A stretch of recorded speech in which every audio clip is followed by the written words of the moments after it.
कलयुग के लड़कों सुधर जाओ, नहीं तो दरभंगा के जाले की रहने वाली रिंकू कुमारी और उसकी जैसी और भी लड़कियां अब तुम्हें सुधारने के लिए कमर कस लिया है। फिर एक मामला लिव इन रिलेशनशिप का सामने आया है, जिसमें समाज ने अपनी ताकत दिखा कर के एक अहम भूमिका निभाई है, जिसकी जितनी भी तारीफ की जाए कम है। अगर समाज के लोग इसी तरह से अपनी अहम भूमिका हर जगह निभाते रहे तो ऐसे सरफिरे आशिकों की आशिकी का भूत उतारने में अब समय नहीं लगेगा। मामला मधुबनी जिला के सहारघाट थाना क्षेत्र के बाराटोला में अधिकार की मांग को लेकर के अपने ससुराल में 2 बच्चों के साथ धरने पर बैठी एक महिला के साथ ससुराल वालों ने हद तब पार कर दी जब पीड़ित महिला का हाथ मरोड़ दिया और जम करके मारपीट की गई। स्थानीय ग्रामीण महिला को बचाने दौड़े, जब तब तक ससुराल में के ससुर और देवर फरार हो गए। इसके बाद सामाजिक स्तर पर बैठक बुलाई गई और महिला के साथ खड़े होकर अधिकार दिलाने को लेकर के वहां के समाज के लोग तैयार हो गए। ग्रामीणों ने जन सहयोग से ससुराल के ही मकान के मुख्य द्वार पर ही महिला और बच्चे के रहने के लिए घर का निर्माण करवाना शुरू कर दिया, जिसका सामाजिक मिसाल बनते हुए देखा जा रहा है।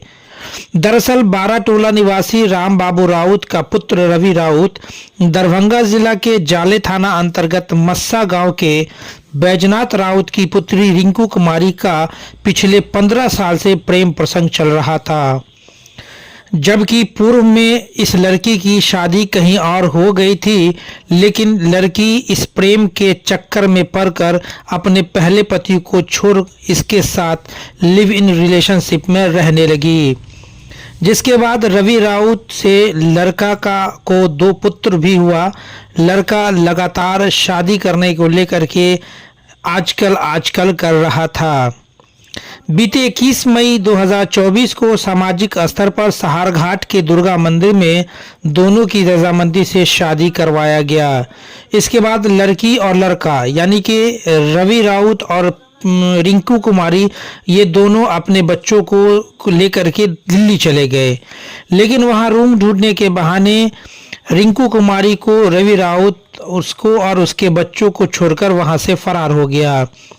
जिसके बाद बीते सोमवार को पीड़ित लड़की अपने पति रवि राउत के घर अर्थात ससुराल पहुंच गई, लेकिन लड़का के परिजन लड़की को रखने से साफ इनकार कर दिया और मुख्य दरवाजे पर ताला जड़ दिया।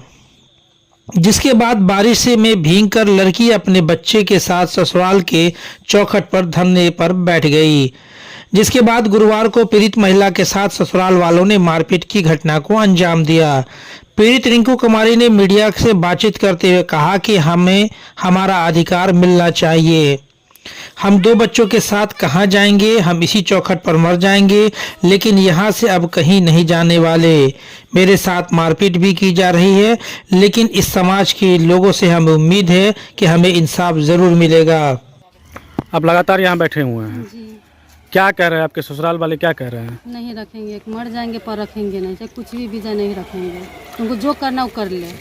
जब सामाजिक स्तर पर बैठक हुई थी तो क्या हुआ सामाजिक का निर्णय? बोले कि घर बना के देते हैं, कब तक ये बेचारी यहाँ पर रहेगी, मतलब धूप में बरसात में रहेगी, जो बना के दे देते हैं रहने के लिए। अभी एक आपका वीडियो देख रहे थे जिसमें आपके साथ मारपीट हो रही है। जी।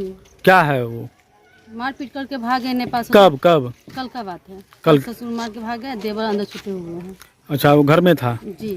निकल के आपके साथ मारपीट किया? जी, ट्रैक्टर पर चढ़ के आया, मारपीट करके फिर अंदर छुप गया। कौन कौन किया आपके साथ मारपीट? ससुर और देवर। ससुर और देवर। जी। क्या आप चाहती है यहाँ? इंसाफ चाहते हैं और क्या चाहेंगे। लगातार आप यहाँ पर बैठी हुई है? 5 दिन से बैठे हुए हैं यहाँ पर। भोजन कहाँ से, भोजन पानी कहाँ से व्यवस्था हो रहा है? ग्रामीण लोग दे देते हैं खाने पीने के लिए। अभी आपके लिए घर बन रहा है यहाँ? जी, ग्रामीण लोग ही मदद कर रहे हैं। क्या लग रहा है कि आपके साथ इंसाफ होगा? हाँ होगा, बिल्कुल होगा, क्योंकि जब ग्रामीण वाले हैं तो साथ देंगे, दे रहे तो होगा ही होगा, इसमें कोई शक नहीं है। आपके साथ है ग्रामीण यहाँ जी का? जी हाँ, बिल्कुल है, उन्हीं का सहयोग मिल रहा है। क्या नाम हो आपका? रिंकू बाबू।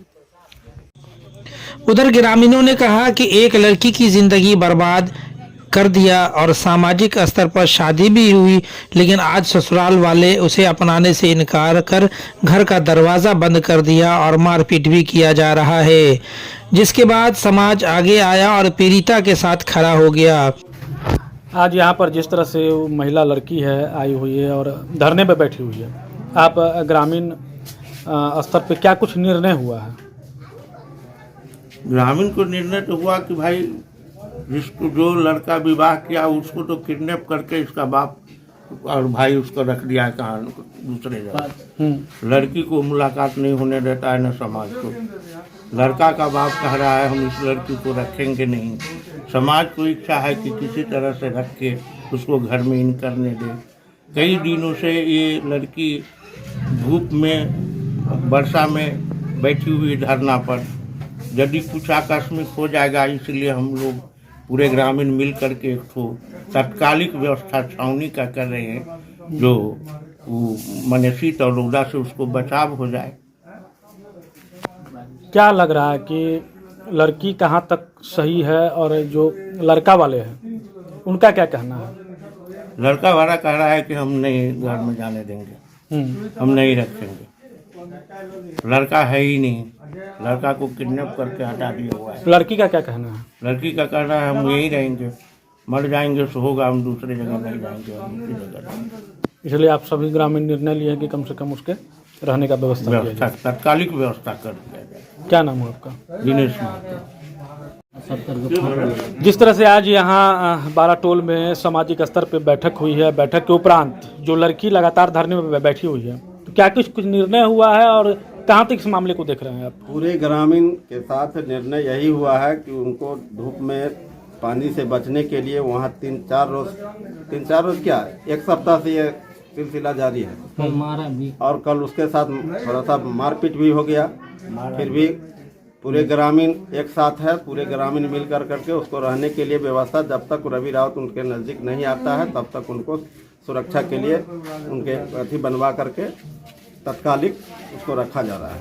और खाने पीने के लिए जो है तो पूरे ग्रामीण कुछ सहयोग करके उसको दिया जाएगा।